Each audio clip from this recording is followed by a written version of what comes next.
Selamat datang di channel. Jangan lupa like, subscribe, aktifkan notifikasi dan bagikan ke teman-teman Anda. Semoga kita sehat selalu. Salam sejahtera dan selamat menikmati. Kisah si Dewa Perang, bab 80 tiada taranya. Derek tentu tidak tahu apa yang sedang dipikiran oleh Indiani. Hingga pada saat ini dia masih merasa dirinya hebat. Dia adalah seorang putra dari keluarga kaya. Otoritas ayahnya membuatnya dapat diterima di kota Jiangling. Sehingga siapapun harus memberikannya wajah. Memangnya apa yang akan terjadi jika David menghajarnya lagi? Dilihat dari pakaiannya dia tampak seperti orang biasa. Namun begitu dia dengan santai memanggil seseorang, orang itu segera bergegas melempar bajingan ini keluar. Dia berteriak 2-3 kali. Lalu seperti yang diduga, hal ini menjadi pusat perhatian para penonton. Kemudian, di tengah lapangan, datanglah selusin pria yang mengenakan jas hitam, berusia sekitar 40-an. Itu adalah Jonathan, bos dari Forceas Group. Pemimpin Ma. Derek segera bangkit berdiri dengan terkejut, ditambah dengan ekspresi gembira di wajahnya. Kemudian, dengan penuh keangguhan, seolah ingin membalas dendamnya, Derek menunjuk ke arah David, lalu tertawa, "Heh, lihatlah habislah riwayatmu." Bahkan pemimpin Ma pun terkejut. "Aku rasa kamu sudah terlalu sombong kamu kali ini." Pria ini, dia telah membuat masalah di wilayah Forceas Group, membuat marah bos Jonathan yang berkuasi. Dia dengan senang melihat permainan yang seru. David mengeluarkan tawaan yang menghina, seolah-olah dia sedang melihat orang bodoh. Dia pun juga terlalu malas untuk berbicara dengannya. "Derek, kamu sungguh sangat munafik. Aku telah salah menilaimu." Indiani memijakkan kakinya, wajahnya dipenuhi dengan kekesalan yang tampak imut. Derek hanya menghela nafasnya. Kemudian dia menatap Jonathan yang datang, segera menghampirinya, mengangguk lalu berkata, "Paman Ma, aku adalah Derek. Pria ini sudah berani membuat masalah di wilayahmu. Tentu saja, aku tidak setuju dengan perbuatannya ini. Aku hanya akan membiarkan kamu yang menghadapinya." Derek menepuk dadanya, lalu menatap David sambil tersenyum lebar, menantikan akhir tragis pria itu. Tapi pada detik berikutnya, Jonathan tidak menghentikan langkahnya. Dia segera mendorong Derek keluar dari jalan. Kemudian dia membungkuk memberi hormat kepada David. "Tuan Chu, kamu telah tiba." "Halo, Tuan Chu." Sekelompok orang di sekitarnya pun juga membungkuk memberi sapaan. Senyum di wajah Derek langsung mengeras. Matanya terbuka lebar, lalu mulutnya terbuka lebar, seolah durian pun dapat masuk ke dalam mulutnya. Tuan Chu, pria ini, sebenarnya dia siapa?" Bahkan orang terkuat di kota Jiangling pun memberinya hormat. Derek pun segera merasa jantungnya berdetak dengan kencang, dan diam-diam berseru bahwa dengan dirinya sendiri, bahwa dia telah menyerang orang yang salah. Indiani tampak terkejut, tatapannya itu dipenuhi dengan rasa ingin tahu. "Tuan Chu, jika ada seseorang yang mengganggumu, maka aku akan menghajarnya untukmu. Biarkan dia membayar kesalahannya." Jonathan berkata penuh hormat, dengan wajah muram. Begitu mendengar suara dentuman itu, Derek pun terkejut, wajahnya tampak pucat. Pria yang memiliki tinggi sekitar 1,8 meter itu tampak ciut, gemetar ketakutan. "Lupakanlah pertarungan ini hampir akan mulai bukan. Bawalah aku masuk." David melambaikan tangannya, berkata dengan malas. Dia sama sekali tidak peduli tentang orang biasa seperti Derek. "Iya," Jonathan dengan hormat berkata, lalu segera mengantar David menuju ke tengah lapangan. Dalam seketika terdengar sorak-sorai yang datang dari para penonton. Sebenarnya siapa pemuda ini? Latar belakang seperti apa yang membuat dirinya begitu dihormati oleh bos kota Jiangling? Apakah dia tokoh besar yang diundang untuk membantu? Atau apakah dia adalah generasi kedua dari sebuah keluarga yang super kaya? Indiani menatap sosok David yang berjalan pergi, sambil menggigit bibirnya, merasa ragu-ragu selama beberapa detik, lalu kemudian berteriak, "Tunggu, tunggu sebentar." Indiani segera berlari, wajahnya tapak memerah. Dia merasa gugup dan bersemangat. "Chu, apakah benar bahwa kamu adalah Tuan Chu? Dapatkah aku ingin pergi ke arena di dalam untuk menonton pertandingan tinju ini denganmu? Aku sangat menyukai seni bela diri. Karena merasa bersemangat dapat menonton pertarungan ini dan melihat para ahli seni bela yang terkenal di sini, aku pun tidak tidur selama beberapa hari. Jadi biarkanlah aku masuk ke dalam." Melihat wajahnya yang tampak memelas, David menggelengkan kepalanya, lalu tertawa. Seni bela diri ini tidak seperti kompetisi tinju di televisi. Ini adalah keterampilan membunuh. Begitu kamu pergi ke dalam arena, hidup dan mati bergantung pada yang di atas. Itu adalah medan pertumbuhan darah Dewa Sura. Jika kamu tidak terbiasa melihatnya, maka itu akan meninggalkan dampak buruk bagi psikologismu.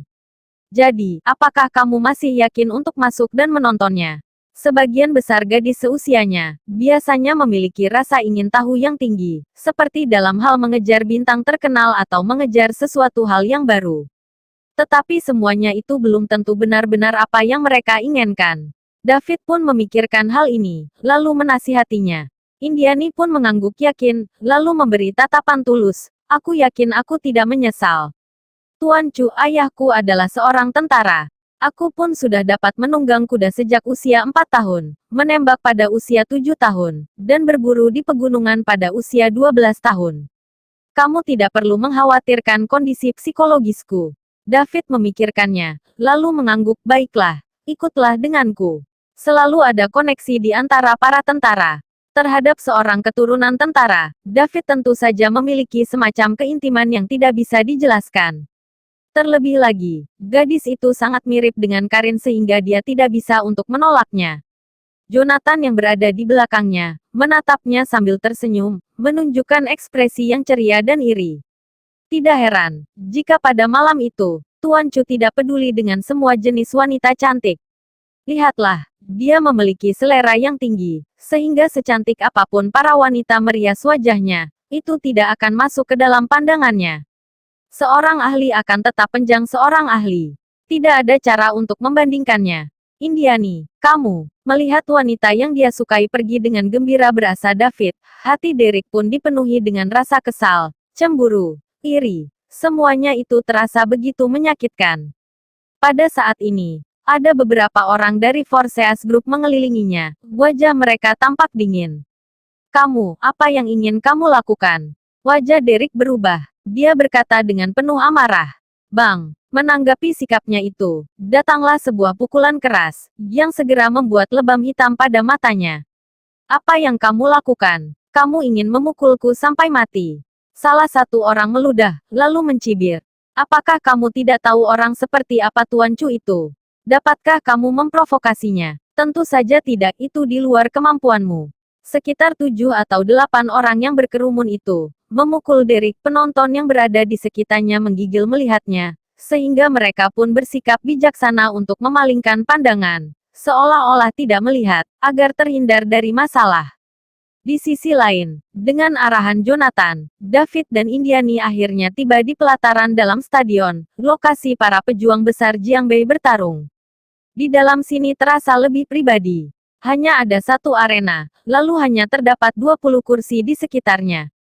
Mereka yang memenuhi syarat untuk masuk adalah para pejuang terkenal, atau sekelompok pejabat yang terkait erat dengan dunia bawah tanah yang memiliki status tinggi. Meskipun Indiani juga dilahirkan dari keluarga kaya, namun dia masih berusia awal 20-an. Bagaimana bisa dia terbiasa untuk menemui para orang hebat seperti itu? Untuk sesaat, dia merasa kewalahan, menundukkan kepalanya penuh kewaspadaan. Indiani diam-diam melirik David yang tampak tenang, seperti orang yang sedang berjalan-jalan di taman. Dia tidak memiliki sesuatu menarik perhatian, tapi dia membuat orang merasa dia seperti sebuah pedang kuno yang bermata tajam. Begitu dia kesal, dia akan mengeluarkan pedangnya, seolah langit dan bumi akan berubah warna dan akan ada darah yang mengalir di sungai. Dia tampak baru berusia awal 20-an. Mengapa aku merasa dia jauh lebih kuat dariku? Indiani sungguh penasaran dengan pria itu. Perasaan ini, sikapnya ini, membuat Indiani teringat akan orang itu. Sang mayor jenderal legendaris kota Xie, yang ayahnya ceritakan lewat sebuah foto, yaitu Dewa Militer Longsol. Itu adalah idolanya. Gaya unik yang sulit untuk ditemukan seperti itu akan dia hormati sepanjang hidupnya. Pria itu sungguh bermartabat, tiada taranya. Mungkin saja, tidak lebih baik dari ini. Kisah si Dewa Perang, bab 81 ada aku di sini, apa yang perlu ditakutkan? Tetapi, keberadaan dewa militer legendaris dari kota Xie itu adalah sebuah misteri, sungguh sulit untuk ditemukan. Sekalipun kini sudah terkenal di mana-mana, namun nama asli, wujud dan keberadaannya masih menjadi rahasia dalam tim militer. Di seluruh kota Donghua, hanya beberapa orang yang pernah bertemu dengannya. Foto Indian Yun pun hanya sebatas bagian belakang dari badan petarung legendaris itu. Dengan seragam militer yang rapi, dan ujung jubah yang berterbangan, sungguh menampakkan wibawa yang amat tinggi. Tetapi, melihat wibawa dari bayangan Tuan Chu ini, rasanya sedikit mirip dengan dewa militer Longsol yang legendaris itu. Kata Indiani dalam hati dengan mata cerah bercahaya. Saat ini, Jonathan Ma sedang memperkenalkan beberapa bos daerah Jiangbei dalam kamar kepada David Chu. Tuan Chu, aku perkenalkan sebentar. Yang ini adalah bos dari Under Kota Dong. Namanya Billy Bai, orang-orang memanggilnya orang terpelajar. Seorang laki-laki berbadan tinggi tersenyum ramah. Yang ini adalah bos dari kota Si, namanya Black Widow. Seorang perempuan muda berbadan indah dan bergaun merah tersenyum manis penuh menggoda. Dan yang ini adalah bos dari kota Nan, namanya Bus Bear. Seorang laki-laki kekar dengan tinggi badan mencapai 1,9 meter bergumam dingin, terus menggesekkan dua buah kenari dalam telapak tangan dengan ekspresi angkuh. David Chu hanya mengangguk dengan ekspresi datar, mengingat semua nama dan sikap beberapa bos daerah Jiangbei ke dalam hati. Daerah Jiangbei adalah daerah yang terbentuk dari 5 kota yakni Dong, Nan, Si, Bei dan Zhong. Hanya saja kini masih terlihat kurangnya bos dari kota Si, entah apa penyebabnya. Saat Jonathan akan memperkenalkan identitas David, Bus Bear malah melambaikan tangan, berkata dengan penuh remeh, "Sudahlah, Bos Ma, aku tidak memiliki banyak waktu untuk menjalin relasi dengan orang-orang seperti ini." Yang paling memandang rendah orang berwajah putih mulus sepertinya. Sedikit kemampuan pun tidak dimiliki, namun sikapnya malah sangat berbangga diri. Juga membawa gadis secantik Indiani Yun kemana-mana, bagaimana mungkin tidak membuatnya iri dan benci. Begitu melihatnya sudah pasti keturunan dari keluarga terpandang, sengaja datang untuk memancing kericuhan. David Chu tersenyum datar, malas memerdulikan orang seperti dia. Raut wajah Jonathan Ma berubah, berkata dengan suara pelan, "Bus Bear, Tuan Chu adalah tamu terhormat yang aku undang kemari. Seharusnya kamu lebih bisa menghargai orang." Bus Bear tertawa kecil. Tidak dapat dipungkiri, yang dia kagumi hanyalah petarung yang sesungguhnya, bukan keturunan keluarga kaya sepertinya. "Hahaha, pemimpin Ma, biarkan aku lihat tamu terhormat mana yang baru saja kamu undang kemari." Saat ini, terdengar suara tawa seorang kakek tua yang amat menusuk telinga, bagai petir menyambar. Setelah itu, seorang laki-laki tua bersepatu kain dan memakai seragam kungfu melangkah memasuki ruang tamu. Kepalanya penuh dengan rambut putih yang disisir rapi. Dengan usianya yang sudah menginjak 60 tahun, wajah itu masih cerah bercahaya, penuh semangat, bahkan orang muda pun kalah darinya. Di belakang laki-laki tua itu, terlihat belasan murid yang mempelajari kungfu, penuh wibawa tinggi. "Tuanmu telah sampai," kata Jonathan Ma dengan mata berbinar-binar, segera berdiri untuk menyambutnya. "Semuanya, ini adalah orang terhormat dunia kungfu kota Jiangling, pemegang kekuasaan gedung olahraga Zhenhong, orang terhebat di Jiangbei, Tuan Eric Mu."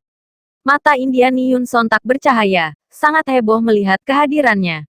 Semua orang berdiri dari tempat duduk, bahkan Bus Bear yang selalu arogan dan membanggakan diri pun menyapa dengan sangat hormat. "Tuanmu, apa kabar Tuan?" Tak disangka Jonathan Ma malah mengundangnya kemari. Itu sungguh orang terhebat di provinsi Jiangbei, memiliki kemampuan kungfu yang sangat tinggi. Dengan adanya tuanmu, 10 di Qizhou pun akan kewalahan. "Hei, kalian semua terlalu sungkan, isu, hanya isu saja." Eric Mu tersenyum sambil melambaikan tangan, namun dengan ekspresi angkuh, duduk ke posisi utama dengan sangat santai. Sebagai petarung hebat kota Jiangling, namanya sudah terkenal di mana-mana. Tentu memiliki kehormatan dan wibawa setinggi itu. Namun dengan cepat, Eric Mu malah menyadari, yang duduk di posisi utama bersamanya adalah David Chu, seorang anak muda yang baru berkepala dua. Seorang anak kecil yang usianya tidak berbeda jauh dengan cucu-cucunya, kini berhak duduk setara dengan dirinya. Bagaimana ini bisa dibiarkan? Eric Mu mengerutkan kening, berkata dengan tidak senang. "Pemimpin Ma, apakah anak kecil ini tamu yang kamu undang? Memintanya beraksi melawan di Qizhou, apakah kamu ingin melihatnya mengantarkan nyawa?" Semua murid yang berdiri di sekitar pun menatap David Chu dengan tidak senang. Soal ini, Tuan Chu adalah tokoh besar yang aku undang kemari untuk menenangkan suasana. Soal pertandingan dengan Dicky Zhou, tetap saja harus memohon bantuan Anda. Jonathan sontak terkejut hingga badan berkeringat dingin. Melihat David berekspresi tenang, barulah dia menghela nafas dan berkata, Erikmu melihat David Chu dengan kaget. Dalam hati berkata, mungkinkah dia seorang keturunan kaya raya yang memiliki latar belakang pasti? Indian Yun berkata dengan sangat gembira, Tuanmu, aku datang khusus untuk melihat aksi Anda. Haha, dasar anak kecil, kamu benar-benar menggemaskan. Melihat David Chu dan Indian Yun duduk bersama, Erikmu mengira mereka sependapat, maksud dan tujuan Indian Yun pasti sama seperti David Chu. Ternyata mereka adalah generasi muda yang datang karena mendengar nama baik dirinya. Dia pun mulai membelai jenggot, melihat David Chu sekilas, bersikap sangat sombong. Sudahlah, biarkan anak ini ikut bersamaku, dan mempelajari beberapa teknik menjaga rumah. Seberapa banyak yang bisa dikuasai, tergantung pada bakatmu sendiri. Para murid yang berdiri di sekitar sangat iri mendengarnya. Sudah menjadi pengikut Erikmu selama 6 tahun. Yang mereka kuasai hanya sebatas kuda-kuda. Kini David Chu yang baru bertemu bisa langsung mempelajari teknik-teknik andalan. Sungguh kesempatan emas. David Chu yang duduk di samping terenyum remeh. Dia adalah seorang yang bisa membunuh hanya dengan sebuah tamparan. Kini malah menyuruhnya belajar dengan orang lain. Keberanian yang didapatkan dari mana? Tetapi, bertemu dengan seorang petarung kuno, dia pun tertarik melihat sandiwara yang dilakukan Erikmu. Anggap saja menonton atraksi topeng monyet. Para murid yang berdiri di sekitar pun mulai membujur rayu, seolah akan segera mengangkat Erikmu menyentuh langit. Kalian semua pasti sudah mendengar. Tadi malam di Qizhou sialan itu membawa 2 petarung melakukan penyerangan, melibatkan kota Bei dan kota Z sekaligus, Bos Wang dan Tuan ketiga, terbunuh langsung olehnya. Kata Black Widow dengan mata berkedip, dan suara suram. Apa? Begitu perkataan terucap, raut wajah Jonathan Ma dan orang-orang di sekitar pun berubah drastis. Pantas saja di antara 6 bos daerah Jiangbei, ada 2 yang tidak hadir. Orang-orang sempat mengira mereka terlambat karena ada urusan. Ternyata malah sudah terbunuh. Tuan ketiga kota Bei, Bos Wang kota Z, adalah bos sejak puluhan tahun yang lalu. Di seluruh wilayah Jiangbei, bisa dikatakan mereka berdua yang paling berpengalaman, memiliki jumlah anak buah terbanyak, serta pondasi yang kuat, tetapi kini, malah dibunuh dengan mudah oleh Dicky Zhou. Kali ini, hati orang-orang dipenuhi rasa kaget sekaligus takut. Seberapa hebat dan beraninya, 2 anak buah Dicky Zhou itu. Jika tidak segera membereskan orang itu, akankah mereka yang menjadi korban pembunuhan berikutnya? Ada aku di sini. Untuk apa takut dengan seorang Dicky Zhou? Saat ini, Erikmu malah melihat sekelompok bos yang ketakutan, berkata sambil tertawa lebar. Jangankan 2 petarung yang dia miliki, sekalipun 10 petarung, atau 20 petarung, tetap akan aku bunuh dan tunjukkan pada kalian. Dia menepuk meja dengan tangan kanan. Meja kayu berukuran besar dan tebal itu terasa bergetar hebat. Saat tangan diangkat kembali, terlihat jejak tangannya yang sangat jelas. Dengan kedalaman sekitar 2 cm, garis dan pola pada telapak tangan pun terpampang jelas. Jika telapak tangan itu diarahkan pada tubuh manusia, tidakkah menghancurkan semua tulang dalam tubuh? Semua orang merasa sangat terkejut dengan apa yang terlihat di depan mata. Bagus, kungfu yang bagus. Tuan Erikmu memang orang terhebat di kota Jiangling. Kata Jonathan beserta yang lainnya dengan penuh gembira. Dan Indian Yun yang duduk di samping malah melihat David dengan kaget. Dia ingat jelas, saat di luar tadi, David Chu bisa menembus papan besi hanya dengan 5 jari tangannya. Entah berapa kali lebih kuat kekuatan itu jika dibandingkan dengan Erikmu. Dan kelihatannya, dia belum mengeluarkan seluruh tenaga dalam tubuh. Memangnya, David Chu masih lebih kuat dari Erikmu. Begitu pemikiran itu terlintas jantung Indian Yun hampir melompat keluar, ketahuilah, Erikmu telah dijuluki dan diakui sebagai orang terhebat di kota Jiangling. Orang terpelajar berwajah ramah langsung menatapnya dengan mata berbinar-binar. Kekuatan batin tuanmu benar-benar tinggi, pasti sudah mencapai puncak tingkat kelima. Erikmu hanya tersenyum datar. Seorang murid di belakang malah menambahkan dengan nada dingin. Apa hebatnya puncak tingkat kelima? Guru kami, sudah menjadi petarung tingkat ke-6 sejak 1 tahun yang lalu. Begitu perkataan terucap, suasana dalam ruangan pun menjadi ricuh. 9 tingkatan dalam dunia kungfu, tingkat ke-7 menjadi master. Bisa-bisanya Erikmu telah mencapai tingkatan ke-6, 1 tingkat lagi, dia akan menjadi seorang master, setingkat dengan nada Dewa Langit. Di seluruh daerah Jiangbei, itu adalah keberadaan yang sangat menggemparkan, sungguh tidak salah menyebutnya sebagai orang terhebat di kota Jiangling. Dengan adanya bantuan orang hebat seperti dia, untuk apa takut pada Diqi Zhou lagi? Sekelompok bos merasa gembira, sontak mendapat rasa percaya diri yang kuat. Sedangkan David, malah tersenyum sinis. Petarung tingkat ke-6, hebat juga. Di dalam kota Xie, cukup untuk menjadi seorang ketua pasukan. Bisa mengendalikan 30 anak buah dalam sekaligus. Kelihatannya, dunia kungfu daerah Jiangbei memang sangat kekurangan orang-orang berbakat. Di saat inilah, tiba-tiba terdengar bunyi yang nyaring. Pintu ditendang hingga terbuka. Masuklah seorang laki-laki kekar berwajah hitam dari balik pintu. Semuanya, lama tidak berjumpa. Aku Diqi Zhou telah kembali. Kisah si Dewa Perang, bab 82. Lihat dengan baik, pelajari dengan baik. Semua wajah menjadi suram. Di depan mata, seorang laki-laki parubaya berbadan tinggi besar masuk ke dalam. Terlihat sebuah bekas goresan pisau dari ujung mata hingga rahang bawahnya. Terlihat begitu menakutkan. Itulah topik utama pembicaraan mereka kali ini. Diqi Zhou. Di belakang badannya, terlihat seorang laki-laki tua kurus dan berbadan bungkuk, serta seorang pemuda berbadan kekar lainnya. Seharusnya, itulah seniman bela diri kekuatan batin yang selalu dia andalkan. Jonathan Ma, Black Widow, kenapa bertemu dengan mantan bos kalian? Kenapa tidak menyapa menanyakan kabar? Diqi Zhou duduk dengan tidak sungkan sedikit pun. Kedua ujung bibirnya tersenyum, bekas goresan pada wajah bergerak bagai ulat-ulat kecil, berkata dengan nada mematikan.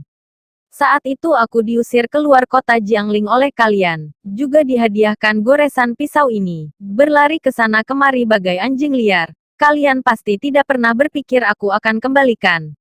Jonathan Ma mengerutkan kening, mencoba melakukan usaha terakhir. Diqi Zhou, semua sudah berlalu. Bisakah kita duduk dengan tenang, dan bicarakan baik-baik? Bisa, kata Diqi Zhou sambil tersenyum dingin, menyilangkan dua tangan ke depan dada. Sesuai dengan perjanjian, patahkan kaki kalian sendiri, lalu pergi dari kota Jiangling. Maka dendam di antara kita akan berakhir semua. Jonathan dan beberapa bos lainnya langsung berekspresi suram. Orang ini sungguh belum berencana menyerah. Gus Bear yang memiliki emosi buruk langsung berdiri dari tempat duduk, menghempaskan sebuah gelas hingga hancur berserakan, berteriak, lalu apalagi yang perlu dibicarakan? Bertanding, Diqi Zhou, sampai ketemu di atas ring. Hari ini juga aku akan menghancurkan kepalamu yang sial itu, membalaskan dendam tuan ketiga dan bos Wang. Baiklah, kita buktikan semuanya di atas ring. Kata Diqi Zhou dengan senyuman dingin, itulah yang dia inginkan. Dia berkata pada laki-laki tua berbadan bungkuk, Guru, serahkan padamu. Laki-laki tua yang disapa Guru itu pun mengangguk tanpa mengangkat kepala sedikit pun. Jari tangannya menunjuk pemuda di samping, berkata dengan suara serak, Rian, kamu maju lebih dulu. Rian Chen adalah muridku, sudah setengah tahun bersamaku. Jika di antara kalian ada yang bisa mengalahkannya, aku baru akan turun tangan.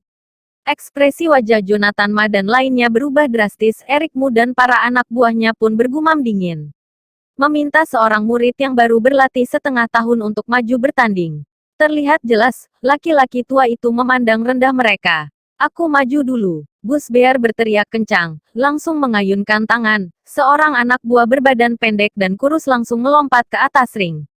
Orang itu hanya memiliki tinggi badan 165 cm, berkulit hitam, namun sangat berenergi. Terlihat berkostum bela diri ala negeri Tai. Dengan tatapan mata tajam, terlihat jelas sifatnya yang liar dan mematikan. Astaga, dia adalah Sang Kun. Dia Raja Petinju Tai Gelap yang amat terkenal di Underworld, memiliki sejarah menang sebanyak 20 kali berturut-turut. Hingga sekarang belum ada yang bisa mengalahkannya. Indian Yun mengenali petinju Tai itu dengan cepat, segera menutup mulut kecilnya, berkata dengan penuh rasa kaget. David Chu juga melihatnya sekejap, berkata, oh ya. Ternyata kamu juga tahu soal petinju gelap, wawasanmu luas juga. Kamu meremehkanku. Aku juga seorang petinju sabuk hitam, seorang petinju yang hebat loh. Kata Indian Yun dengan kesal, sambil mengayunkan dua tangan kecilnya. David cumalah melihat ke atas ring dengan tatapan datar. Dengan bosan berkata, aku tidak mengenal Raja Petinju Tai. Tetapi aku tahu, menang dan kalah ditentukan dalam 3 teknik saja. Hahaha, anak muda, wawasanmu luas. Sambil menghisap rokok, Bus Bear tertawa terbahak-bahak, berkata dengan penuh percaya diri. Sang Kun adalah artis besar dalam perguruanku. Dia raja petinju yang dilatih dengan usaha dan pengorbanan besar. Cukup 3 teknik saja. Dia pasti bisa membereskan orang sial itu. Peng! Baru saja berkata demikian. Terdengar bunyi yang sangat keras di atas ring. Sang Kun terlempar jauh, tergeletak tidak berdaya di atas ring. Sontak memuntahkan darah segar, langsung tidak bernyawa. Rian mengacungkan jari tengah, meludah dengan penuh hina, terlihat sangat arogan. 3 teknik memang menentukan menang dan kalah, namun sayang, yang kalah adalah Sang Kun. Ini bagaimana mungkin? Semua orang di sekitar terkejut melihatnya, terutama Bus Bear, rokoknya langsung terjatuh ke lantai, merasa kesal sekaligus sedih. Sang Kun adakah petarung andalannya? Setiap tahun bisa menghasilkan keuntungan sebesar 120 miliar untuknya, tetapi kini malah tewas begitu saja. Melihat mata Indian Yun yang terbelalak dan amat tidak percaya, David Chu menggelengkan kepala berkata, kamu menilainya terlalu tinggi. Sayangnya dia gugur hanya dalam 1 teknik. Jonathan dan para bos lainnya pun berekspresi serius. Setelah itu, langsung mengutus 2 petinju untuk maju.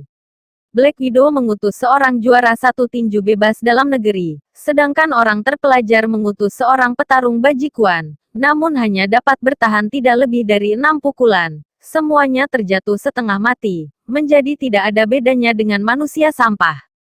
Tingkat kesadisannya membuat hati orang-orang merinding. Gadis kecil seperti Indiani pun merasa sangat ketakutan.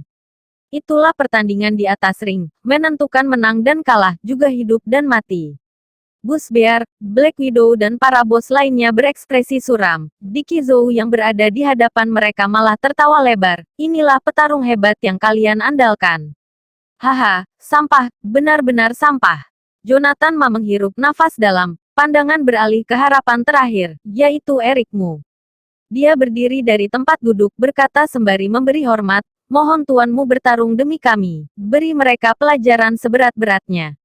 Black Widow dan beberapa bos lainnya pun berdiri serempak, berkata dengan hormat, mohon tuanmu bertarung demi kami. Eric Mu hanya sedikit memejamkan mata, meneguk teh dengan sangat santai. Sedikit demi sedikit, terlihat tidak takut sedikit pun. Setelah 2 menit berlalu, setelah menelan tetes terakhir teh, barulah dia meletakkan mangkok dengan perlahan, berdiri dari tempat duduk, lalu mengibaskan lengan bajunya. Sudahlah, sudah saatnya membiarkanku turun tangan, mengakhiri semua dendam yang ada. Eric Mu membelai jenggot sambil berkata dengan percaya diri, layaknya seorang yang akan membawakan ketenangan dan kedamaian dalam dunia. Dia tidak lupa menunjuk David Chu, berkata, anak kecil, teknikku hanya ditunjukkan 1 kali, lihat dengan baik, dan pelajari dengan baik, rasakan sebaik mungkin.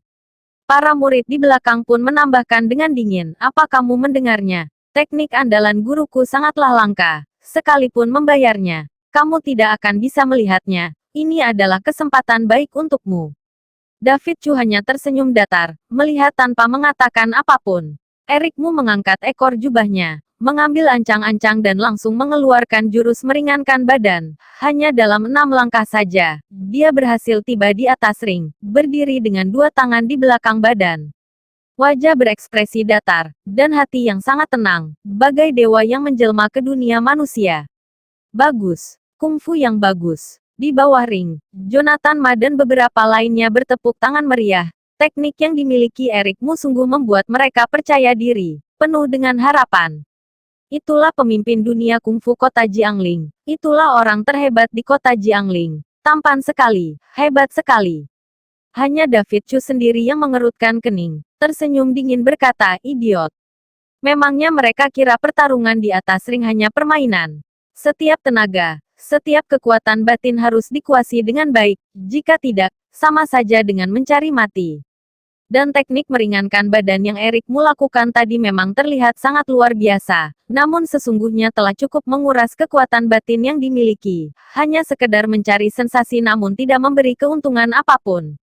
Anak kecil, kamu hebat sekali. Dalam 10 teknik, jika kamu masih berada di atas ring, anggap saja aku kalah. Kata Erikmu dengan masih membelakangi kedua tangan, sama sekali tidak memandang Rian Chen yang berdiri di depannya. Hei laki-laki tua, kalau begitu kamu coba saja. Kata Rian Chen dengan ekspresi galak, langsung mengibaskan kapak dengan kekuatan yang sangat besar.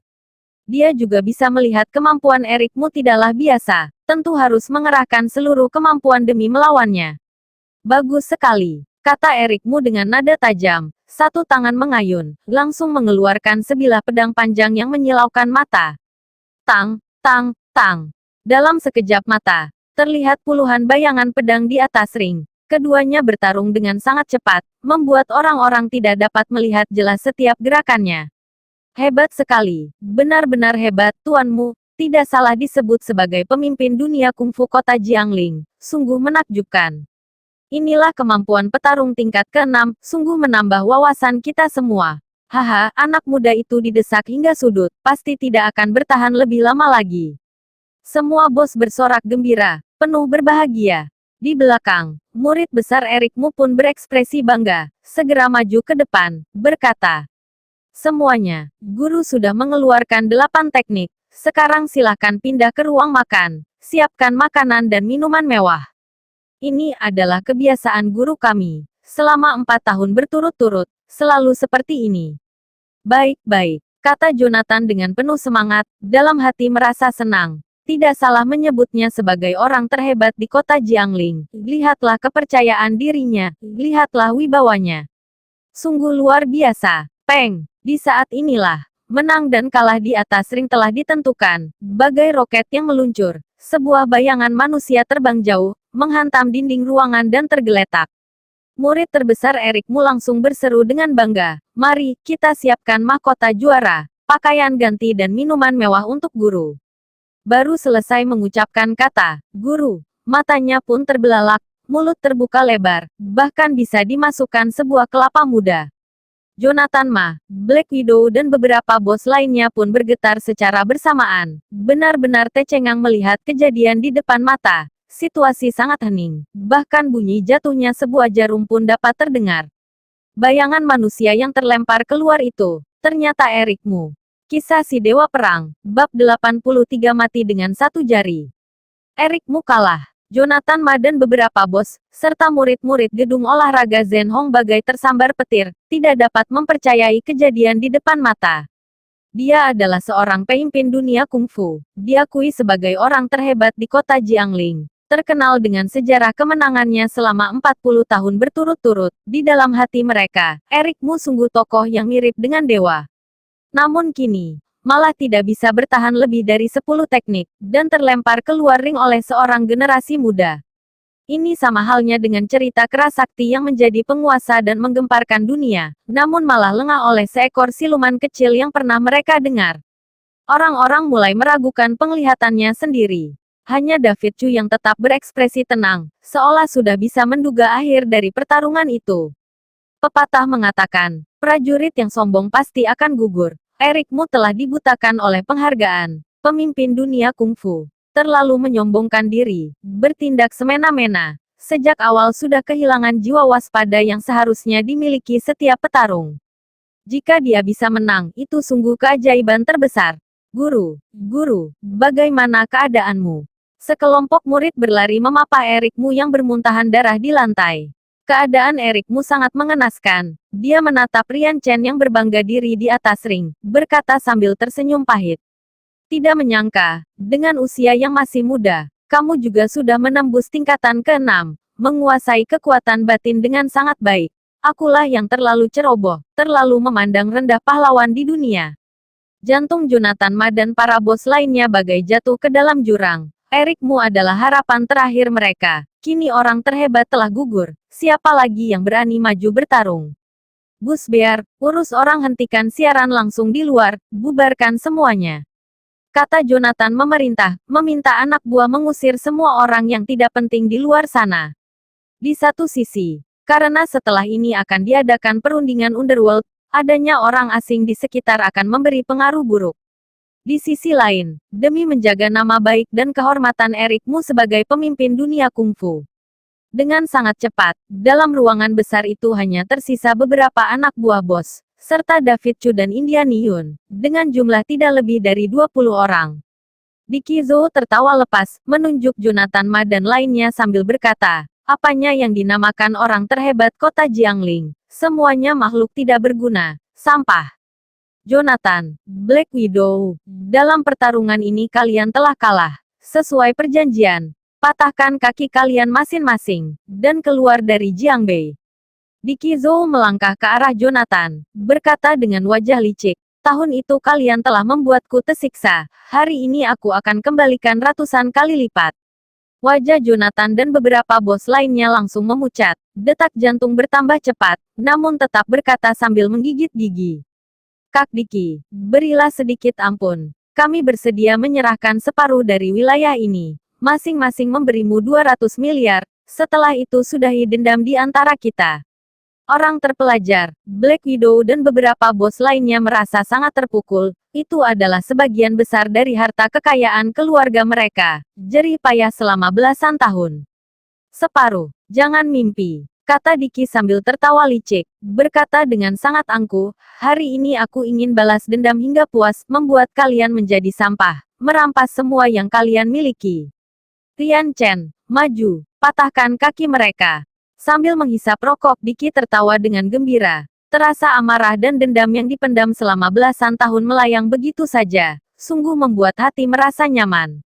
Mulai hari ini, hanya ada satu suara di daerah Jiangbei. Itu adalah aku, Dicky Zhou, yang menurut akan selamat, yang menentang akan kiamat.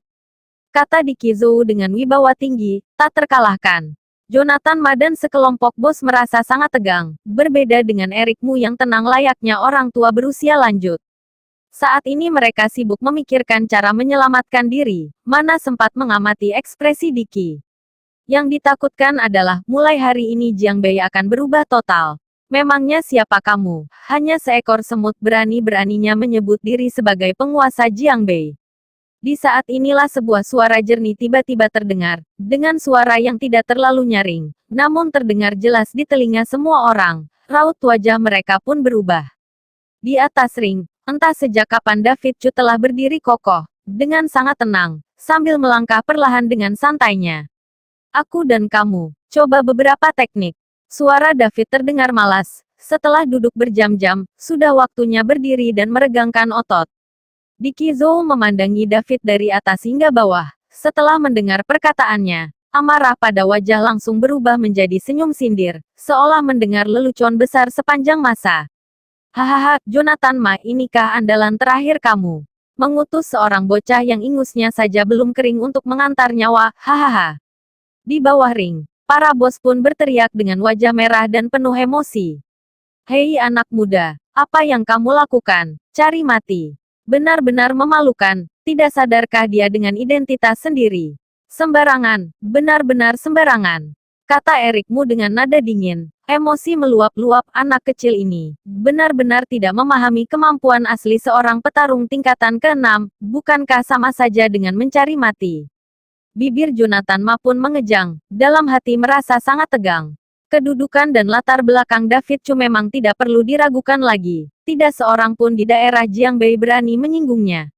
Tetapi berbicara soal kemampuan, dia sama sekali tidak paham. Bagaimanapun juga, saat menyerang pusat Forceas Group malam itu, yang beraksi hanya Andrew Luo, dia sama sekali tidak melakukan apa-apa. Kak Chu, semangat. Hanya Indian Yun yang mengepal tangan dengan kuat, menatap David sambil memberikan semangat. Entah kenapa, dia begitu percaya dengan kemampuan David Chu. David berdiri tegak di atas ring, segala jenis ocehan dan caci maki sama sekali tidak dianggap olehnya. Ingin mati, aku wujudkan keinginanmu, Rian Chen, habiskan dia. Dicky Zhou tersenyum licik, lalu duduk kembali dengan santai. Entah sudah berapa banyak anak muda yang mencari mati tanpa bercermin lebih dulu seperti dia, dan semuanya dibereskan semudah membalikkan telapak tangan.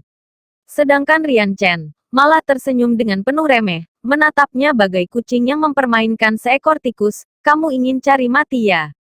Pilih yang mana? Aku bunuh dengan satu telapak tangan saja. Ada lumpuhkan tangan dan kakimu, merasakan siksaan perlahan. Anak muda itu terlihat tidak ada bedanya dengan manusia biasa. Satu jari tangan saja cukup untuk menekannya hingga tidak bernyawa. Kamu tidak pantas membuatku turun tangan. Tanpa melihatnya sama sekali, David Chu menunjuk laki-laki tua yang sedang duduk bersila sambil bermeditasi di samping Dicky Zhou. Itu adalah guru.